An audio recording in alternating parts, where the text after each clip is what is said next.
ठीक।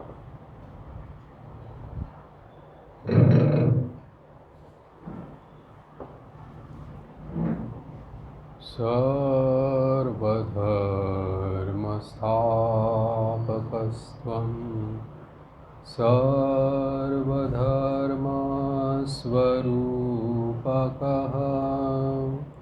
आचार्याणां महाचार्यो रामकृष्णाय ते नमः। यथाग्नेर्दाहिका शक्ति रामकृष्णे स्थिता हिया सर्वविद्यास्वरूपां तां शारदां प्रणमाम्यहम्। शारदां प्रणमाम्यहम्। परतत्त्वे सदा लीनो रामकृष्णसमाज्ञया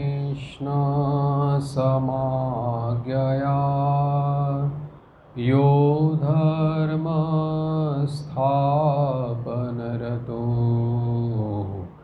वीरेशं तं नमाम्यहम्। वीरेशं तं नमाम्यहम्।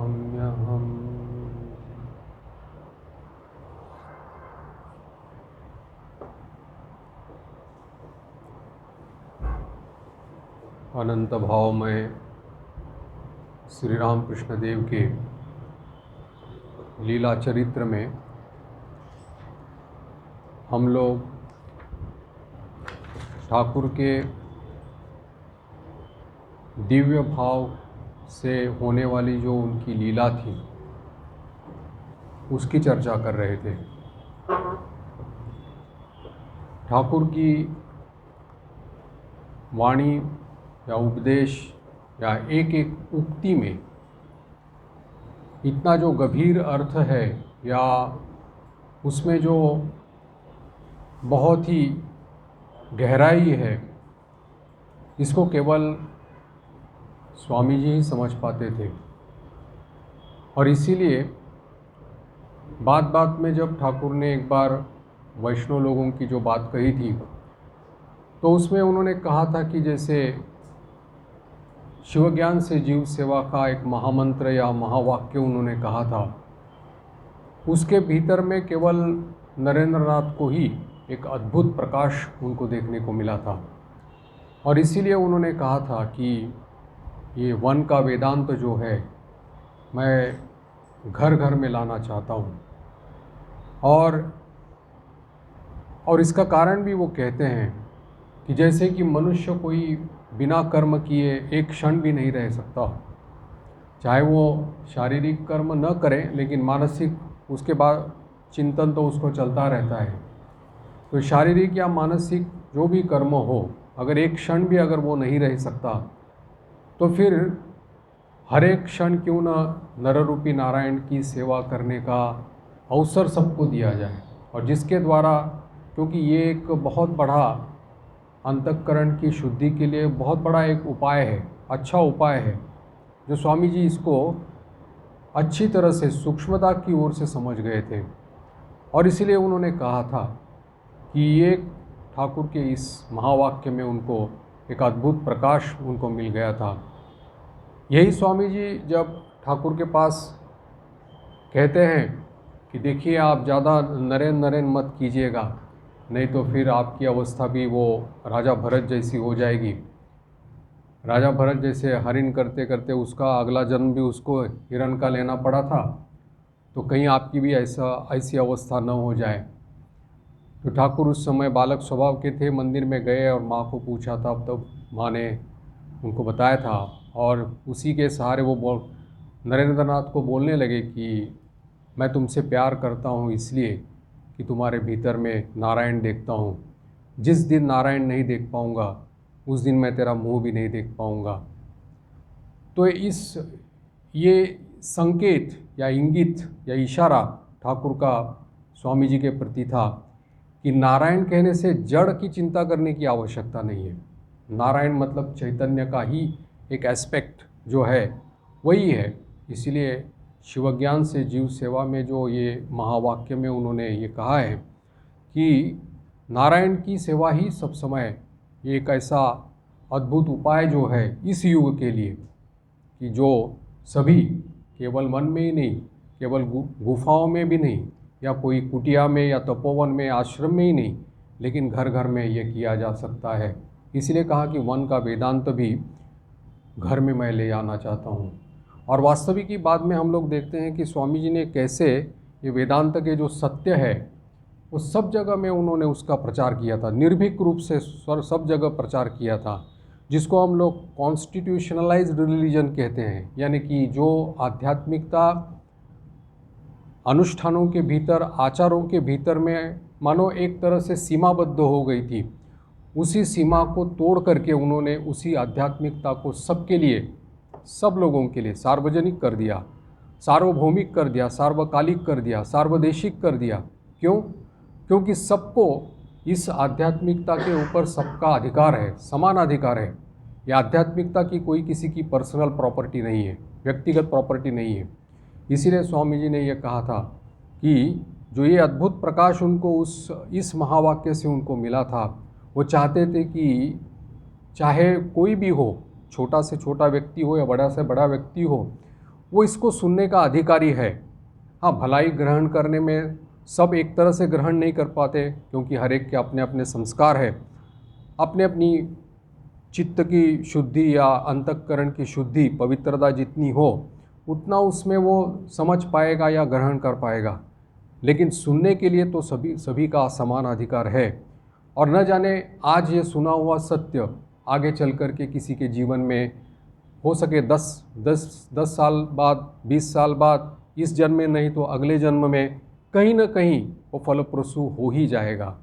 इसलिए एक बहुत बड़ा विशाल, ब्रॉड जिसको वो कहते हैं, दृष्टिकोण स्वामी जी का यहाँ पर था। इसलिए इस महावाक्य के ऊपर में उन्होंने इसी को ही उन्होंने मानो युग धर्म बनवाया और इसी का ही सब जगह में उन्होंने प्रचार प्रसार किया था।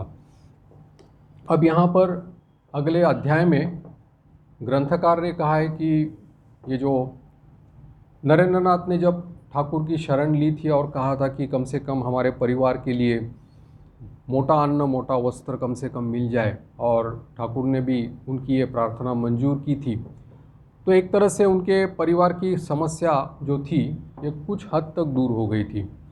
जैसे उनको भी विद्यासागर, ईश्वरचंद्र विद्यासागर के किसी स्कूल में प्रधानाध्यापक की नौकरी मिल गई थी। वहाँ पर वो कुछ महीने तक उन्होंने अध्यापना भी की है और ये करीब 1885 की घटना है।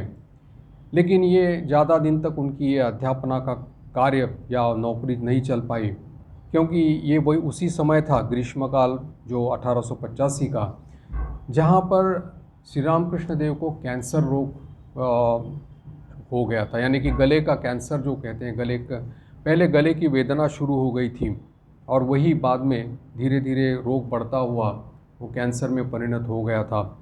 और इसीलिए जब ठाकुर की इस शारीरिक व्याधि को देखते हुए उन्होंने वो अध्यापन का कार्य भी छोड़ दिया था और उन्होंने ये तय किया था कि मैं ठाकुर की सेवा में ही और उनकी चिकित्सा में ही पूरी तरह से मैं लग जाऊंगा, क्योंकि वही उन्होंने उसको आवश्यक समझा था।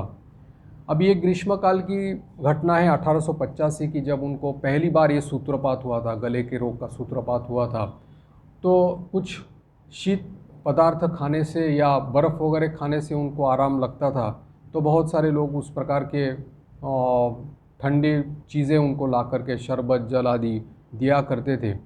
लेकिन देखा गया कि बाद में वो उसके कारण गले की वेदना थोड़े दिन के लिए तो थोड़ी कम हो गई होगी, लेकिन बाद में वो वेदना और भी ज़्यादा बढ़ने लगी। फिर इसके बाद में उनको चिकित्सकों को जो दिखाया गया था, वो चिकित्सक लोग आकर के उनके लिए कुछ औषध का प्रबंध भी उन्होंने किया था। लेकिन उसके ऊपर उन्होंने ये पाबंदी भी लगाई गई थी कि ठाकुर को ज़्यादा बात नहीं करनी है, पहली बात। और दूसरी बात ये भी उनके लिए ये कहा था कि ज़्यादा देर तक समाधिस्थ होना या भाव समाधि में ये होना वो उनके लिए खतरा हो सकता है।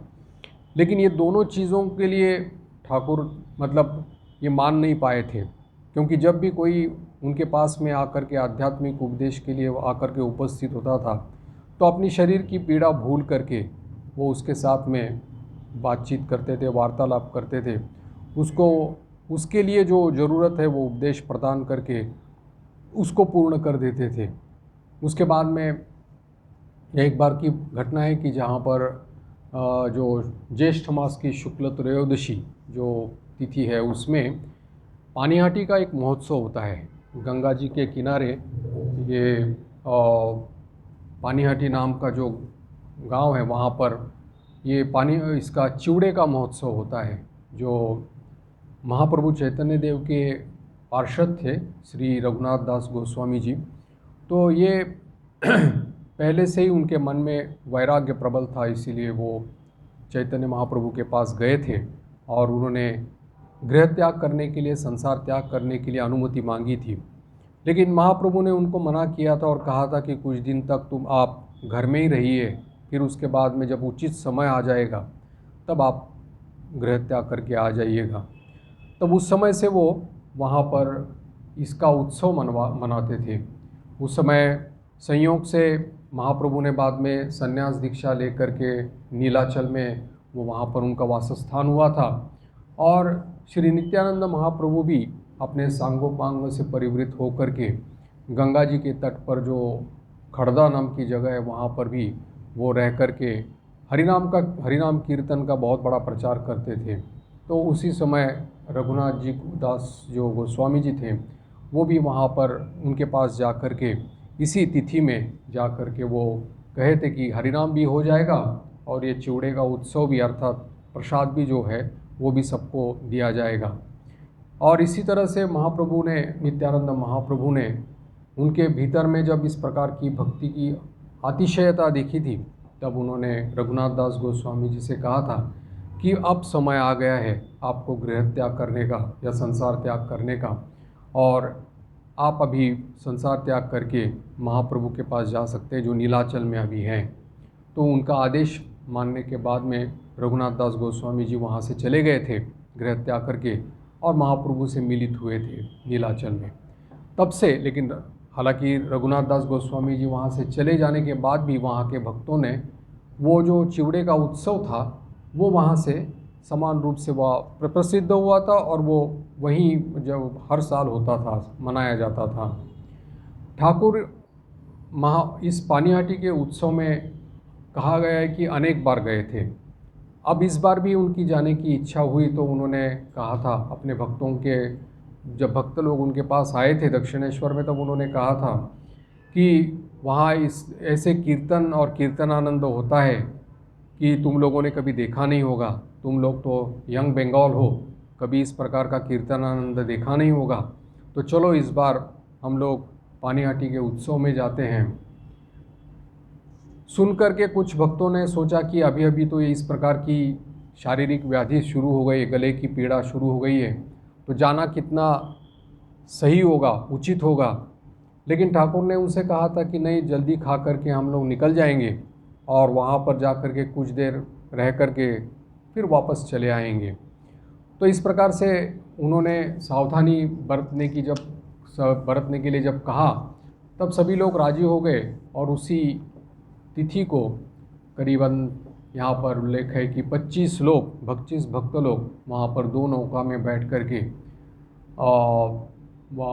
पानीहाटी के लिए रवाना हुए थे। उसमें कुछ महिला भक्त भी थी। हालांकि श्री श्री माँ की भी आने की इच्छा थी, ऐसा यहाँ पर कहा गया है, लेकिन ठाकुर ने उसके लिए उचित नहीं समझा था, इसलिए उनके ऊपर ही छोड़ दिया था। और जब उन्होंने देखा कि ठाकुर की भीतर की इच्छा नहीं है तब जाने का संकल्प उन्होंने त्याग किया था। यहाँ पर जब वो सभी लोग वहाँ पर पानीहाटी के उत्सव में वहाँ पर पहुँचते हैं तब देखा कि अनेक जगह पर कीर्तन चल रहा है, लेकिन इस कीर्तन में कोई भाव नहीं आ रहा है। तो वो इसलिए ठाकुर ने देख करके वो सीधे वहाँ पर जो मणिसेन बोल करके जो एक थे, उनके मकान पे गए और वहाँ पर जा कर के कुछ देर तक वहाँ विश्राम करके फिर उनके द्वारा ही प्रतिष्ठित जो एक राधा कांत जी का मंदिर है वहाँ पर जाने लगे। राधा कांत जी के मंदिर में युगल मूर्ति का दर्शन करते समय उनको सभी लोगों को बहुत बड़ा आनंद हुआ, क्योंकि बहुत बड़ी सुंदर मूर्ति है, युगल मूर्ति है। और उसी समय कीर्तनियों के कुछ दल जो है वो वहाँ पर आकर के उपस्थित हो गए और ज़ोर से नाम संकीर्तन वहाँ पर होने लगा।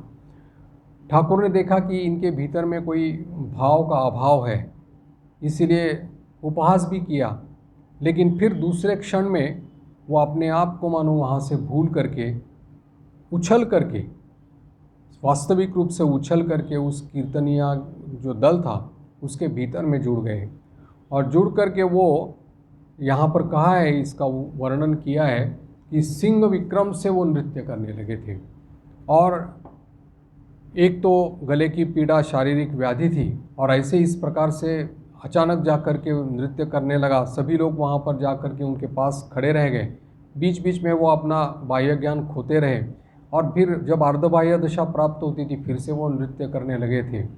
अब इसका जो वर्णन यहाँ पर जो किया है ग्रंथकार ने, उसमें उन्होंने कहा है कि जैसे ऐसा लग रहा था कि जैसे समुद्र में जो मछली रहती है जिस प्रकार से बहुत आनंद से विचरण करती है और ऊपर नीचे सब जगह उसका संतरण जो रहता है, तो ठीक उसी प्रकार से इस सुख समुद्र में मानो ठाकुर विचरण कर रहे हैं, विहरण कर रहे हैं। और उसी प्रकार से आनंद जो है उनके शरीर के भीतर से मानो प्रकट हो रहा है।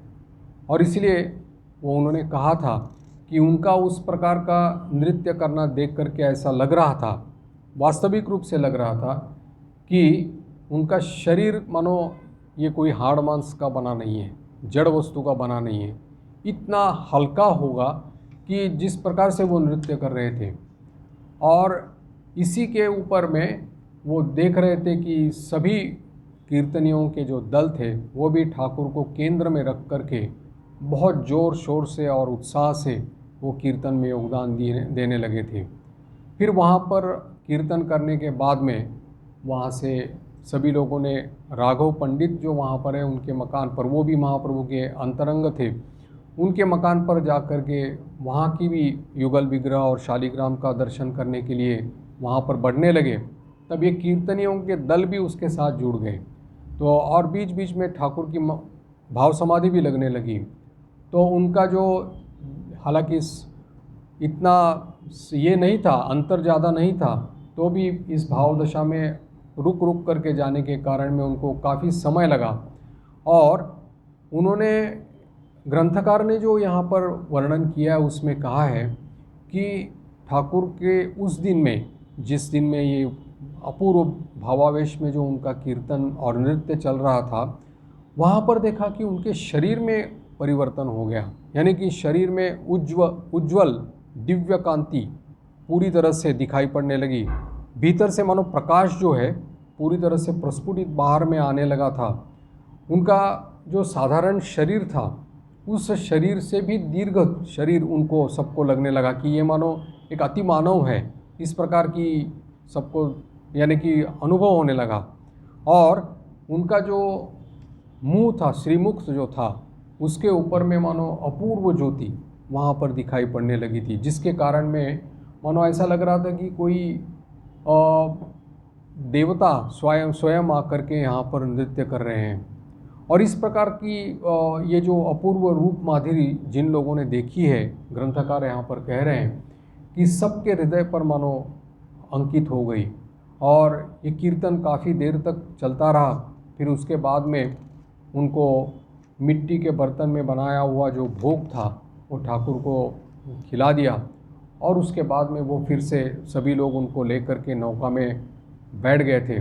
उसी समय में कोन्नगर के एक भक्त जो ठाकुर के थे, उनका नाम था नवाई चैतन्य, वो आकर के ठाकुर को ढूंढ रहे थे। उन्होंने जा कर के ठाकुर के श्री चरणों में प्रणाम करते हुए कृपा भिक्षा की और फिर ठाकुर ने उनको स्पर्श करके उनको उसी समय ही भक्ति प्रदान की थी। वो कहा है कि वो भी वहाँ पर बहुत इस प्रकार से भावावेश में आकर के ठाकुर की स्तुति करने लगे। ठाकुर ने उनके पीठ पर हाथ फेरते हुए उनको स्वाभाविक अवस्था में लाया था। और फिर कहा है कि ये नवाई चैतन्य बाद में अपने गृह त्याग करके फिर अपना सब कुछ अपने पुत्र को दे करके वो गंगा तट पर ही वहाँ पर तपस्या में संलग्न हो गए थे। इसके बाद में वो दक्षिणेश्वर में वापस जब लौटे थे तब लगभग रात के 8 साढ़े 8 बजे थे। तब उन्होंने वहाँ पर जब सभी लोग वहाँ से विदाई लेने लगे थे तब उन्होंने एक युवक को वहाँ पर पूछा था कि आज कैसा हुआ, हरिनाम का आनंद कैसे रहा। शायद लगता है कि ये युवक मतलब स्वामी शारदानंद जी होंगे, क्योंकि उन्होंने उसके बारे में कहा है कि अच्छा हुआ है। सभी लोगों को किसी लोगों को वहाँ पर भावावेश भी हुआ था। तब उन्होंने कहा वो जो छोटा नरेन बोल करके काला लड़का है उसको भी अच्छा भाव हुआ था और 1 घंटे समय तक वो ये भाव उसका रहा था। तुम एक बार उसके पास चले जाओ, तुम उससे एक बार मिल लेना। और ऐसा जब उस युवक को ठाकुर ने कहा था तब उन्होंने कहा कि ठीक है, लेकिन मुझे जैसे बड़े नरेंद्र अच्छे लगते हैं वैसे कोई और अच्छा नहीं लगता, इसीलिए छोटे नरेंद्र के घर जाने की मेरी इच्छा नहीं होती। ठाकुर ने उसको उस समय फटकार दिया था और कहा था कि तू बड़ा एकांगी है, हीन बुद्धि का परिचय दे रहा है। इसीलिए जैसे भगवान की टोकरी में या अलग अलग फूल की टोकरी रहती है तो अलग अलग प्रकार के फूल रहते हैं, अलग अलग सुगंध के रहते हैं और हर एक की मधुरिमा भी अलग अलग रहती है। तो वैसे ही ये भक्त लोगों की जो टोकरी रहती है इसमें अलग अलग प्रकार के भक्त रहते हैं। तो सभी प्रकार से, क्योंकि ठाकुर बोलते हैं ना कि मैं एकांगी या एक घे जिसको बोलते हैं, मतलब कि इस प्रकार का भाव मैं पसंद नहीं करता। सब तरह से मैं भगवान का आनंद लूटना चाहता हूँ। तो इसीलिए उन्होंने कहा था कि तुम जा कर के उसके पास मिल लेना। युवक बाद में जा कर के उससे मिल लेते हैं और वो कहते हैं कि उसके साथ बातचीत करने के बाद में उनको एक अपनी समस्या का समाधान भी उसमें हो जाता है। यहाँ पर श्री माँ की बुद्धिमत्ता का भी ठाकुर यहाँ पर प्रशंसा करते हैं और कहा कि उन्होंने मेरे आंतरिक भाव को समझ लिया और वो नहीं आई, ये अच्छा ही हो गया था। और ठाकुर वहाँ पर ये पानीहाटी उत्सव के बाद में देखा गया कि पानी में भीगने के कारण या खाली पैर रहने के कारण, भाव समाधि में जाने के कारण या उनका इस प्रकार से नृत्य करने के कारण उनके शरीर पर उसका परिणाम हो गया। उनकी गले की वेदना मानो बढ़ गई और इसीलिए जब फिर से चिकित्सक उनके पास आए तब उन्होंने ये जब सुन लिया तब उन्होंने बड़े नाराज़ हो गए और उन्होंने कहा कि इस प्रकार से अगर आप करते रहेंगे तो ये रोग तो दूर नहीं होगा लेकिन बढ़ तो जाएगा। इसीलिए और ठाकुर भी वहाँ पर बड़े सावधानी से रहे और फिर उन्होंने कहा कि जब यद्यपि मैंने कहा था तब भी रामचंद्र दत्त जो उनके भक्त थे, राम दत्त, वो स्वयं डॉक्टर थे और मेडिकल स्कूल से डॉक्टरी पास करके गए थे, तो उन्होंने क्यों नहीं मना किया। इस प्रकार की बात ठाकुर ने कही। यद्यपि मैंने कहा था लेकिन राम को तो मना कर देना चाहिए था और जहाँ मैं जाता हूँ वहाँ पर तो अपनी सुध बुध खो बैठता हूँ। जब हरिनाम चल रहा है तो फिर ठाकुर वहाँ पर कीर्तन करेंगे और नृत्य करेंगे तो स्वाभाविक था। इसीलिए डॉक्टर का निषेध और ये होने की अगर हो जाता उस समय तो वो नहीं जाते, ऐसा उनका कहना था। अब डॉक्टर ने जब उन्होंने ये जो डॉक्टर जिसने चिकित्सक ने उनको देखा था उन्होंने कहा कि अब बिल्कुल आपको बातचीत बंद करनी पड़ेगी और भाव समाधि में जाना भी आपको ठीक नहीं रहेगा। लेकिन ठाकुर का जो ये था, क्योंकि एक तो पतित पावन अधम तारण जिसको हम लोग कहते हैं, जिसको हम लोग करुणानिधान कहते हैं, जिन्होंने केवल जगत कल्याण के लिए ही जन्म लिया है, वो कैसे चुप रह सकते हैं या उसको ये कर सकते हैं कि बात करें न करें, ऐसे क्यों कर सकते हैं?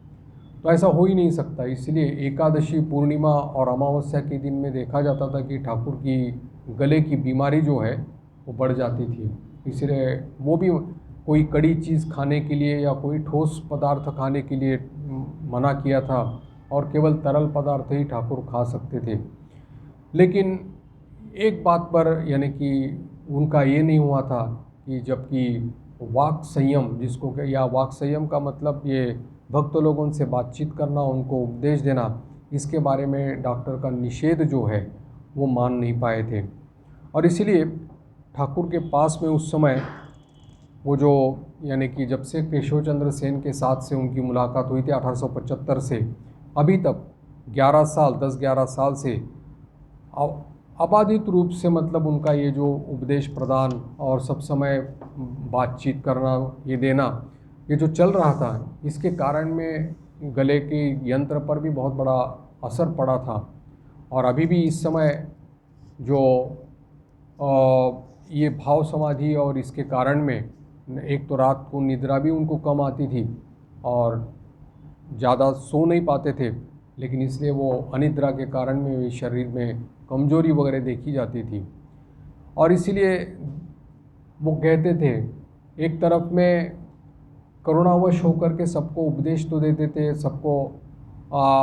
सबके साथ बातचीत भी करते थे, दूसरी तरफ में वो माँ जगदम्बा के साथ में झगड़ा भी करते थे। वो बोलते थे कि ये शरीर ऐसा अवसन्न होकर के हो रहा है और इतने सारे लोगों को तुम मेरे पास भेज रही हो, ये एक फूटा हुआ ढोल है, कितना देर तक बजाती रहोगी, ये तो मुझसे नहीं हो पाएगा। ऐसे ऐसे लोगों को तुम आकर के मेरे पास भेज देती हो, कैसे करें? बोलते हैं कि एक सेर दूध में अगर 5 सेर जल मिलाया जाए तो फूंकते फूंकते मेरा पूरा शरीर, मतलब ये हो गया, आँखें गई मेरी, हड्डी मिट्टी हो गई, और अब नहीं मैं कर ये सब कर सकता, यानी कि ये कल्याण का काम अब मैं नहीं कर सकता, और तुझे शौक़ है तो तू कर, मैं नहीं करूँगा। इस प्रकार से माँ जगदम्बा के साथ उनका प्रेम कलह चलता रहता था।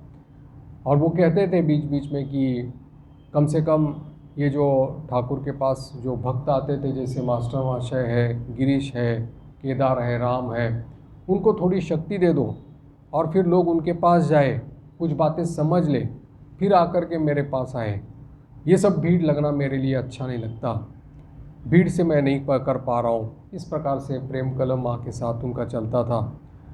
यहाँ पर कहा है कि लेखक कह रहे हैं यहाँ पर कि उनके पास में कितने लोग आया करते थे, इसकी कोई यत्ता नहीं है, क्योंकि वो उस समय था कि जिस समय ठाकुर का दिव्य भाव प्रतिदिन मानो अधिकाधिक रूप से प्रकाशित हो रहा था, और ठाकुर के पास आने वाले लोगों की संख्या क्रमशः बढ़ रही थी, क्योंकि एक से दूसरे ऐसे करके बहुत सारे लोग ठाकुर के पास आकर के उपदेश ग्रहण करते थे, और ठाकुर भी उसको रोक नहीं पाते थे। और इससे उनके, यद्यपि उनके दिनचर्या में या उनके आहार में, शयन में अनियमितता होती थी, लेकिन उसके ऊपर वो ध्यान नहीं देते थे। और इसीलिए वो कहते थे, उन्होंने कुछ अपने शरीर त्याग के बारे में या अपने लीला संवरण के बारे में कुछ कहा था, निरूपण किया था, काल निरूपण किया था। उसमें ये कहा था कि बहुत सारे लोग जब मेरे पास आने लगेंगे और मुझे ईश्वर अवतार या ईश्वर तुल्य महापुरुष समझने लगेंगे, तब समझना कि मेरे अभी यहाँ से लीला संवरण करने का समय आ गया है। ये उन्होंने श्री श्री माँ को कहा था।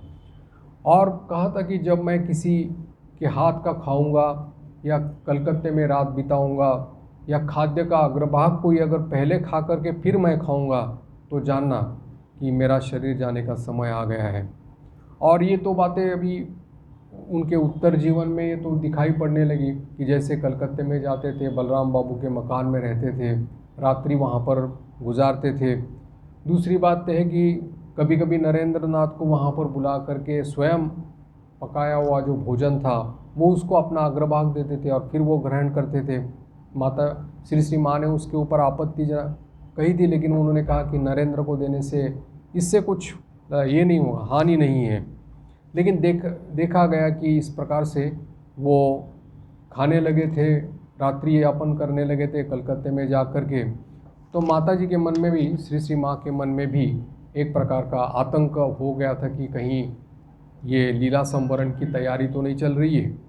इसीलिए ठाकुर ने जो जो युग धर्म नरेंद्रनाथ को, स्वामी जी को जो दिया था, अब वही खुद उसमें लगे। उनका प्रत्येक मैंने निरंतर जो समय जो था उनका, हर एक पल मानो जो था वो उस सेवा में उनका लगा हुआ था कि किस प्रकार से लोगों के भीतर में चैतन्य जागृत हो जाए, किस प्रकार से लोगों के भीतर में वो स्फुरण आ जाए, अध्यात्म का स्फुरण आ जाए।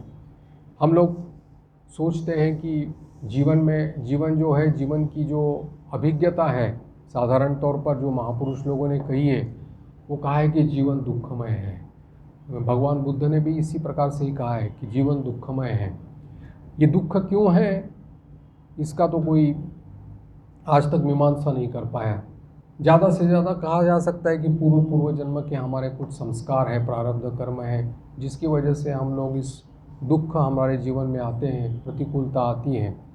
लेकिन उन्होंने ये कहा है कि इस प्रतिकूलता या दुख के ऊपर उठने का जो समस्या, इस समस्या का समाधान जो है वो है, इसके ऊपर में उठने का समाधान है। क्या कि इस प्रतिकूलता और अनुकूलता को रोकने का नहीं, या दुख और सुख को रोकने का नहीं, लेकिन उससे भी ऊपर उठ करके ऐसी स्थिति में पहुंच जाए जहां से ये दोनों केवल संवेदना मात्र हम लोगों को नजर आए, यानी समता जिसको बोलते हैं, वो समता हमारे भीतर में आ जाए। जैसे ठाकुर कहते हैं ना कि मॉन्यूमेंट जो है, मॉन्यूमेंट के ऊपर में चढ़ने से, ऊपर से देखें तो फिर सामने जो हाथी है या अगर मनुष्य है तो दोनों एक समान लगते हैं।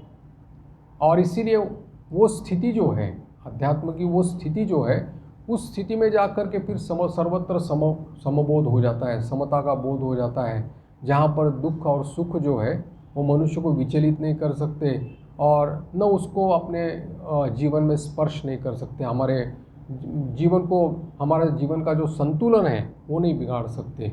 अब यही जो ठाकुर का सतत प्रयास हम लोगों के प्रति ये रहा है कि वो ये नहीं कहते कि क्यों ऐसा हो रहा है, क्योंकि क्यों म्यों का कोई यहाँ पर सवाल, इसका जवाब ही नहीं कोई दे सकता। हाँ, लेकिन इसके ऊपर उठने का जो उपाय है वो ठाकुर जरूर सब लोगों को यहाँ पर बता रहे हैं। वही उपदेश, वही वाणी, वही उनका जीवन जो है, साक्षात जो उन्होंने अनुभव किया है, वही सभी लोगों को साक्षात रूप से दे रहे हैं। कैसे?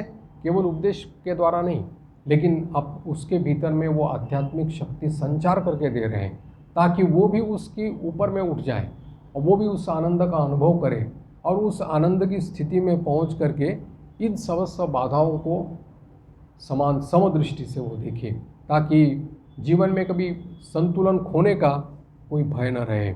इसीलिए उन्होंने इस प्रकार का अनुष्ठान में इसलिए हर एक पल उनका जो वहाँ पर गया है, तो वो इसमें स्वामी जी ने भी इसका उल्लेख जरूर अपने व्याख्यानों में, बाद में भाषणों में किया हुआ है कि उनका हर पल जो था वो जीव सेवा के लिए, या उनकी निरंतर इसके प्रति, मनुष्य का कल्याण कैसे हो, इसके प्रति ठाकुर का गया है।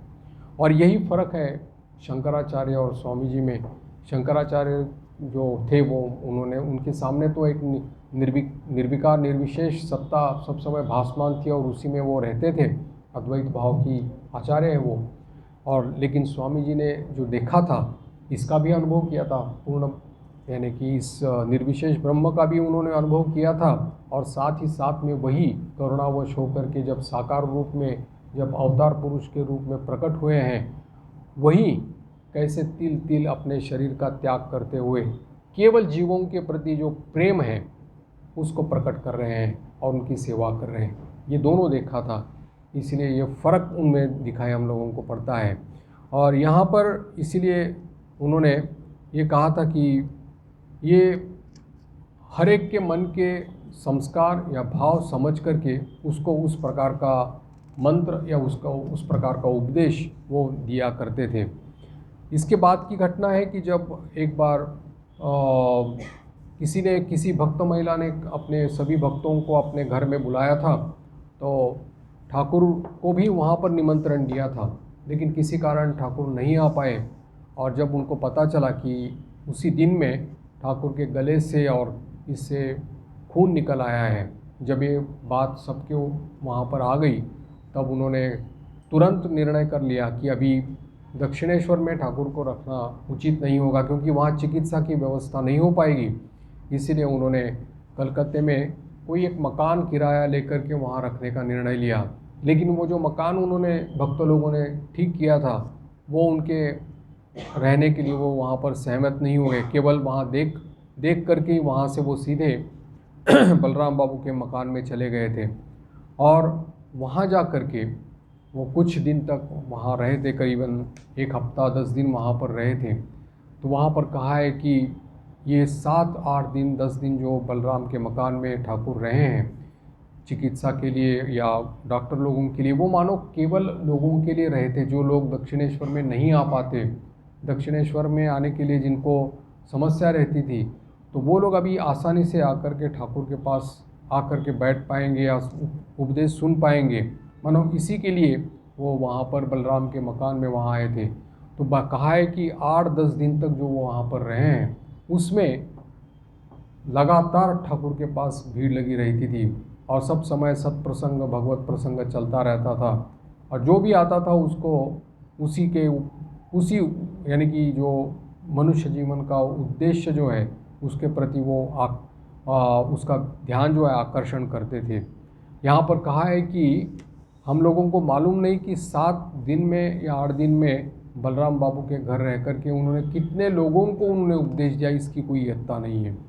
और इसी समय बलराम के घर से वो फिर उन्होंने श्यामपुकुर जो एक जगह है कलकत्ते में, वहाँ पर एक मकान किराए पर ले लिया गया था। वो जो मकान था वो काफ़ी बड़ा था और प्रशस्त था, जहाँ पर भक्त लोगों का आना जाना या ठाकुर का वहाँ निवास या श्री माँ जो दक्षिणेश्वर में रह कर के ठाकुर की सेवा करती थी, उस के लिए भी श्री माँ के लिए भी वहाँ रहने की जगह, ये सब कुछ वहाँ हो सकता था। इसीलिए ठाकुर वहाँ से 1885 के करीब सितंबर महीने में कहा जाता है कि श्यामपुकुर में वो स्थानांतर किए थे और वहाँ पर करीबन 2-3 महीने वहाँ रह कर के फिर वो काशीपुर गए थे। अब श्यामपुकुर में रहते समय विभिन्न चिकित्सकों को दिखाया गया था। उसमें से बहुत सारे डॉक्टर चिकित्सक आए थे। उन्होंने अलग अलग जो उपाय या औषधि बताई थी, उसमें से प्रधान जो है डॉक्टर, उस समय के विख्यात डॉक्टर थे डॉक्टर महेंद्र लाल सरकार, तो उनको भी बुलाया था। डॉक्टर महेंद्र लाल सरकार से ठाकुर पहले परिचित यानी कि 1-2 बार उनसे देखा था, क्योंकि मथुर बाबू की चिकित्सा करने के लिए डॉक्टर सरकार को बुलाया गया था और उसी समय साधारण रूप से परिचित हुए थे। लेकिन उसके बाद में जब अब ठाकुर की चिकित्सा करने के लिए जब उनको बुलाया गया तब वो पहचान गए थे, क्योंकि ठाकुर को उन्होंने देखा था। और फिर डॉक्टर सरकार ने पहले दिन जब देखने के लिए आए थे तब उन्होंने भक्त लोगों ने दी हुई जो फीस रहती है, डॉक्टर की फ़ीस उन्होंने ली थी। लेकिन जब उनको पता चला कि ये सब भक्त लोग ठाकुर का खर्चा स्वयं चला रहे हैं, तो फिर उन्होंने उसके बाद से पैसा लेने से मना किया था और वो कहा था कि जिस प्रकार से आप लोग सेवा कर रहे हैं वैसे भी मैं आपके इस शुभ कार्य में सहायता देने के लिए तैयार हूँ। तो उन्होंने भी चिकित्सा और उसके लिए जो पथ्य जरूरी है वो भी उन्होंने वहाँ पर यानी कि ठाकुर के लिए तैयार किया था। श्री माँ वहाँ पर श्यामपुकुर की बाटी में वहाँ पर जाकर के उनका भी वहाँ पर और रहने के लिए व्यवस्था उनकी हो गई थी। और वहाँ भी जैसे नौबत खाने में रहते समय ठाकुर की सेवा में उन्होंने अपने आप को पूरी तरह से समर्पित किया था, वैसे ही यहाँ पर भी श्यामपुकुर में भी वो वैसे ही वो करती थी। वैसे देखा जाए तो माँ का जीवन इतना कष्टकर था कि सचमुच में, क्योंकि ये उस समय का समाज था या उस समय का काल था जहाँ पर एक तो माँ स्वयं लज्जाशीला थी, अवगुंठनवती थी, ज़्यादातर बाहर कहीं जाना या किसी के सामने वो जाती नहीं थी और उसी में ही उनको सवेरे सवेरे ही सब कुछ तीन तीन 3 बजे उठ करके स्नान आदि करके सब कुछ हो करके फिर वो एक बार जब चली जाती थी, फिर उसके बाद में उसको कहीं जाने का अवसर ही नहीं मिलता था, क्योंकि सब समय ठाकुर के पास में भक्तों का आना जाना या ये रहता था। तो लगता है कि माँ का ये कष्ट देख करके लगता है कि कितनी कठोर तपस्या माँ को वहाँ पर करनी पड़ी थी। जैसे नौबत खाने में रहते समय भी सवेरे के समय 3 बजे जो बकुलतला का घाट है गंगा जी के किनारे, वहाँ पर जा कर के स्नान आदि करके सब, फिर वो नौबत खाने में एक बार जब चली जाती थी, फिर उसके बाद में वो वापस नहीं आती थी।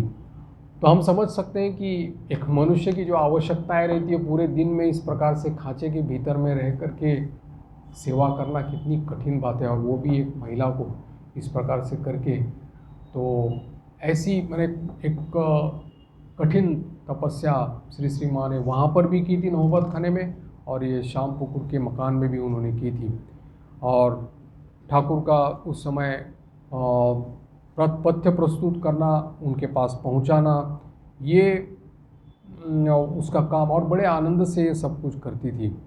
और इसीलिए ये यहाँ पर उदाहरण दिया है कि जब माँ को ठाकुर ने बुलाया था 2-3 बार, जैसे कामारपुकुर से, या उस समय बुलाया था अपनी सेवा के लिए, तो स्वयं माँ चल करके ठाकुर के पास आई थी। और उसी समय की ये घटना है कि जिस समय कामारपुकुर से दक्षिणेश्वर में आते समय ये डकैत जो दंपति थी, तो उनके साथ में उनकी तेलो भेलो का जो ये जो मैदान था उसमें उनकी ये हो गई थी, माँ पीछे पड़ गई थी। और उसी समय इसी मैदान में वो डकैत बाबा जो थे उनके साथ उनकी मुलाकात होती है। और न जाने वो डकैत बाबा और उनके भीतर में, माँ के भीतर में क्या देखते हैं पता नहीं, लेकिन वो अपनी बेटी की तरफ ही उसको उस तरफ से, उनकी पत्नी भी जो थी वो भी उसको उसकी बेटी की तरह ही मानती है, और माँ भी उनके साथ में ठीक पिता माता की तरह व्यवहार करती है। और ये डकैत पिता माता भी एक बार नहीं कई बार कुछ दिन मैंने कई बार ठाकुर के पास वहाँ पर दक्षिणेश्वर में गए थे, और वहाँ पर ठाकुर ने भी उनके साथ में ठीक उसी तरह से प्रेम पूर्ण व्यवहार किया था। अब यहाँ पर जैसे ठाकुर की दिन ब दिन जैसे इसकी गले की पीड़ा की अवस्था जैसे खराब होती गई, वैसे स्वामी जी ने अपने जो सभी उनके जो युवक भक्त थे ठाकुर के, तो उन सब लोगों को ठाकुर की सेवा के लिए प्रोत्साहित किया था। उन्होंने जाना था कि गुरुदेव की सेवा ही जो है, उसी से ही हम लोगों को हमारा जीवन का उद्देश्य जो है ईश्वर लाभ, वो पूरी तरह से हम लोग उसको कर पाएंगे। और इसी का ही उत्साह दे करके उन्होंने सभी, यानी कि उनके जो शिष्य थे, ठाकुर के शिष्य थे, उन लोगों को उत्साहित किया था। उसमें महत्वपूर्ण योगदान जैसा कहा जाता है कि स्वामी रामकृष्णानंद जी महाराज का, शशि महाराज, जिन्होंने अपने शरीर को भूल करके जो सेवा की है वो रामकृष्ण संघ में बेजोड़ है, जिसकी कोई तुलना नहीं की जा सकती। और इसलिए श्याम पुकुर के अवस्थान के समय में भी इन सभी भक्तों ने, युवक भक्तों ने जो स्वामी जी के साथ में थे, वो लोग उसमें जुड़ गए थे।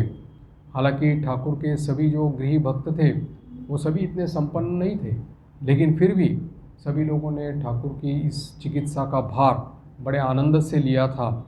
और इसीलिए उनके भीतर में, ठाकुर के भीतर में जब भी कोई ऐसी, क्योंकि इस प्रकार की पीड़ा जब होती है या रोग की वृद्धि जब होती रहती है, तब मनुष्य के मन में साधारण रूप से एक प्रकार की चिंता, दुश्चिंता आती रहती है कि क्या होगा, आगे चल कर के क्या होगा।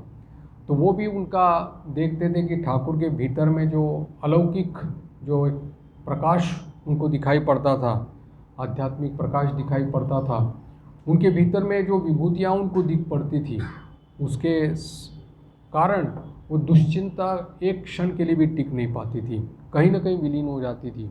और फिर इसी से ही उनके हृदय में जो है बड़े उत्साह और बल उनके हृदय में आ जाता था, और वो देखते थे कि यही है हमारे आध्यात्मिक जगत के परमाश्रय। ये साक्षात नारायण है। यही एक भाव उनके मन में, सबके मन में आता था। और वो सबके मन में यही आता था कि उनका जन्म है, कर्म है, उनकी तपस्या है, उनका आहार है, विहार है, और ये जो रोग भी उनके पास आया है, ये पीड़ा जो आई है, शारीरिक पीड़ा जो आई है, वो भी मनुष्य मात्र के कल्याण के लिए है। और ये केवल इसलिए किया है कि हम लोगों को कुछ सेवाधिकार दिया जाए, और इस सेवाधिकार के कारण में जो लोग भक्त उसमें योगदान करेंगे उनका जीवन धन्य हो जाएगा और कृतार्थ हो जाएगा। ऐसी सबकी धारणा वहाँ पर हो गई थी। और इसीलिए ये बहुत सारे लोग जो ठाकुर के पास उस समय चिकित्सा के समय रहते थे और उनकी सेवा करते थे, उसमें बहुत सारे लोगों की ये धारणा थी कि ये ठाकुर के गले में जो व्याधि हुई है, तो उसका कारण यही है कि सब लोगों को इकट्ठा जोड़ना, एक संघ की सृष्टि करना, या इस प्रकार से सबके भीतर में एक प्रेम ये करके फिर मानो वो ठीक हो जाएंगे। क्योंकि इसकी 3 श्रेणियां यहाँ पर भक्तों लोगों की थी, और वो अलग अलग तरह से इस ठाकुर के इस गले की पीड़ा को देखते थे। कोई कहते थे कि ये जो ठाकुर ने जो गले की पीड़ा है उसको उन्होंने स्वेच्छापूर्वक अपनाया है, मानो कि जानबूझकर उसको इस व्याधि को अपने भीतर में लाने दिया है, और जब इच्छा होगी वो फिर से ठीक हो जाएंगे। ऐसे कुछ भक्तों की धारणा थी। उसमें गिरीश चंद्र घोष थे, अन्यतम थे उसमें। कोई लोग सोचते थे, दूसरी श्रेणी के लोग सोचते थे कि ठाकुर तो सब समय मातृभाव में प्रतिष्ठित थे, सब समय उनकी मातृभाव यानी कि जगत के प्रति उनका मातृभाव था, तो माँ जगदम्बा की विराट इच्छा में अपनी इच्छा भी उन्होंने लय कर दी थी। तो इसलिए उनका अपना अस्तित्व कुछ मानते नहीं थे। जो माँ की इच्छा है वही उनकी, उसी प्रकार से वो चलते थे और उसी प्रकार से चलने में अभ्यस्त भी हो गए थे। तो उनका लोगों को लगता था, दूसरे श्रेणी के लोगों को, कि कुछ ऐसा गूढ़ अभिप्राय है माँ जगदम्बा का जिससे वो ठाकुर के इस गले के रोग के माध्यम से वो साधित करना चाहती हो जन कल्याण के लिए। तो इसलिए हो सकता है कि माँ जगदम्बा ने ही मानो इस प्रकार से इच्छापूर्वक किया है। और जब ये उनका जो ये हेतु जो है वो जब साधित हो जाएगा तब फिर से वो ठीक हो जाएंगे। लेकिन तीसरी श्रेणी के लोग जो थे वो सोचते थे कि यद्यपि अवतार पुरुष है तथापि उन्होंने मनुष्य शरीर ग्रहण यानी कि लिया है, तो मनुष्य शरीर की जो जन्म मृत्यु जरा व्याधि ये जो है वो तो स्वाभाविक रूप से सब में आती है, भले ही अवतार पुरुष क्यों न हो। तो इसमें कोई अलौकिक या गूढ़ कारण हो ऐसा नहीं लगता। वो तो एक शरीर का जो, जैसे ठाकुर कहते थे कि शरीर धारण किया है तो टैक्स देना पड़ता है, तो वैसे ही ये भी बात है कि जब शरीर धारण किया है तो उसमें बड़ा होगा, फिर उसमें व्याधि आएगी, जरा होगा, मतलब वृद्ध काल भी आ जाएगा। लेकिन ये तो स्वाभाविक अवस्था यानी कि अवस्थान्तर होता रहता है मनुष्य के जीवन में, वैसे अवतार पुरुषों के मनुष्य धारण करने पर भी होता है। तो हमारा उद्देश्य ये रहेगा कि उनके जीवन यानी कि उनके शरीर की या उनकी सेवा करके हमारे जीवन का जो आदर्श है उसको प्राप्त किया जाए। ये तीसरे श्रेणी के जो लोग थे उसमें नरेंद्र नाथ और बाकी सब जो ठाकुर के शिष्य थे वो उसमें थे। तो उनको लगता था कि ये भले ही सभी लोगों की अपनी अपनी धारणा ठाकुर के प्रति जो हो सकती है, कोई महापुरुष कहें, कोई युगा अवतार कहे, कोई गुरु कहें, अतिमानव कहे, देवमानव कहे, कोई भी कहे, लेकिन अपनी अपनी धारणाओं हर एक के प्रति उसमें थी। और इसीलिए डॉक्टर सरकार जो उनके पास आते थे वो भी बड़े उत्साह से उनकी चिकित्सा करते थे, पथ्य की व्यवस्था करते थे। लेकिन उनका भी ठाकुर के पास साथ में ऐसा इस प्रकार का स्नेह का बंधन हो गया था कि जो बातचीत करते समय यानी कि चिकित्सा करते समय वो औषध आदि या पथ्यादि की व्यवस्था करते थे, लेकिन उसके बाद ही ठाकुर के पास बैठ करके 2-2 घंटे 4-4 घंटे उनसे बातचीत करते थे। जो डॉक्टर जा करके ये व्यवस्था किया यानी कि उनको पाबंदी की कि आपको ज़्यादा बात नहीं करनी है, आपको ये नहीं करना है, वही डॉक्टर ठाकुर के सामने बैठ करके 2-2 घंटे 4-4 घंटे बात कर रहे हैं। और उसमें विनोद भी होता था, जैसे वचनामृत में हम लोग पढ़ते हैं, ठाकुर से बोलते थे कि सभी लोगों से बात करने के लिए मना है, लेकिन मुझसे बात आप कर सकते हैं। भले ही 2-4 घंटे बात करें तो उससे कर सकते हैं। डॉक्टर्स इसमें निस्संदेह है कि ठाकुर के प्रति जो उनका स्नेह और आकर्षण या प्रेम जो था, वो जैसी जैसी उनकी चिकित्सा करते रहे, वैसे वैसे उनकी मन की चिकित्सा और मन की व्याधि जो थी डॉक्टर सरकार की, उसका भी उनका इलाज वहीं पर होता रहा। और धीरे धीरे वो समझते गए कि ये किस कोटि के महापुरुष हैं और कैसे हैं। तो इसलिए कभी कभी उनके साथ में जो वार्तालाप है वह हम लोग श्री रामकृष्ण कथामृत में भी पढ़ते हैं। बड़े मज़ेदार घटनाएं हैं, कुछ में उसमें वो कहते हैं। लेकिन एक बात है कि जैसे ठाकुर कहते हैं उनके बारे में, डॉक्टर सरकार के बारे में, कि डॉक्टर जो भी कुछ कहें, लेकिन यहाँ के प्रति उसकी अश्रद्धा नहीं है।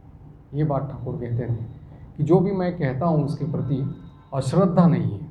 तो इसीलिए वो मास्टर महाशय जब एक बार डॉक्टर सरकार से मिलने के लिए गए थे, तो बोले कि आज 3 बजे मेरी नींद खुल गई और सोचा कि ठाकुर के घर कमरे का जो दरवाज़ा या खिड़की जो है वो खुली है क्या, नहीं तो हवा आ जाएगी, ठंडी हवा आ जाएगी और फिर से वो जो खांसी उनकी बढ़ जाएगी। तो 3 बजे से परमहंस चल रहा है, अभी भी चल रहा है, बोल रहे थे। तो वो बोलने, जब ठाकुर ने ये सुना था तब वो उन्होंने इस प्रकार से उन्होंने कहा था कि यहाँ के प्रति उसकी अश्रद्धा नहीं है। और ठाकुर के पास आने वाले सभी भक्तों में जो जिस प्रकार से एक प्रकार का भाव संचारित होना या उनके हृदय में परिवर्तन होना, ये जब वो देखते थे तब तो वो स्वीकार नहीं कर सकते। यद्यपि वो विज्ञानी थे, विज्ञानी का अर्थ है कि साइंस को मानने वाले जो थे, और इसमें ज़्यादा उनका ये नहीं रुचि नहीं थी, लेकिन धीरे धीरे ठाकुर के संस्पर्श में आकर के ये सब चीज़ों को उनको मानना ही पड़ा था। इसीलिए उन्होंने मास्टर महाशय से कहा था कि राम प्रसाद और कमलाकांत की जो किताबें हैं, यानी कि माँ के ऊपर मातृ संगीत जो है, उसको थोड़ा ले आओ।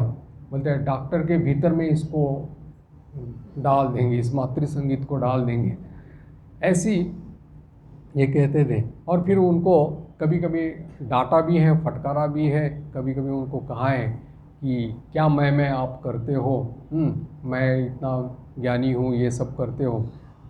अहंकार ज्ञान से होता है या अज्ञान से होता है, ये भी उनको पूछा था। जिसके पास ज्ञान है वो अहंकार क्यों करेगा। तो ये सब बहुत ही यानी कि उनके साथ में जो कथोपकथन वार्तालाप जो होता था, बड़ा ही इंटरेस्टिंग था। और डॉक्टर भी, यानी कहा जा सकता है कि डॉक्टर का भी ठाकुर के इस लीला चरित्र में एक बहुत बड़ा योगदान तो नहीं कह सकते, लेकिन एक कोई रोल अभिनय रहा होगा, या पूर्व जन्म की ऐसी कोई उनकी सुकृत रहे होंगे कि इसके कारण में ठाकुर की स्थूल रूप से यानी कि शरीर की चिकित्सा करने का महत सौभाग्य, बड़ा सौभाग्य उनको मिला। तो ये डॉक्टर सरकार जो थे महेंद्र लाल सरकार तो बहुत बड़ा नाम था उस समय, और वो ठाकुर की चिकित्सा करते थे। और इसके साथ साथ लेकिन वो ये भी जान रहे थे कि उनकी शरीर की चिकित्सा करते करते उनके मन की भी चिकित्सा अपने आप जो हो रही है वो खुद अनुभव कर रहे थे। तो आज यहीं पर हम लोग विराम कर देते हैं। ओम शांति शांति शांति।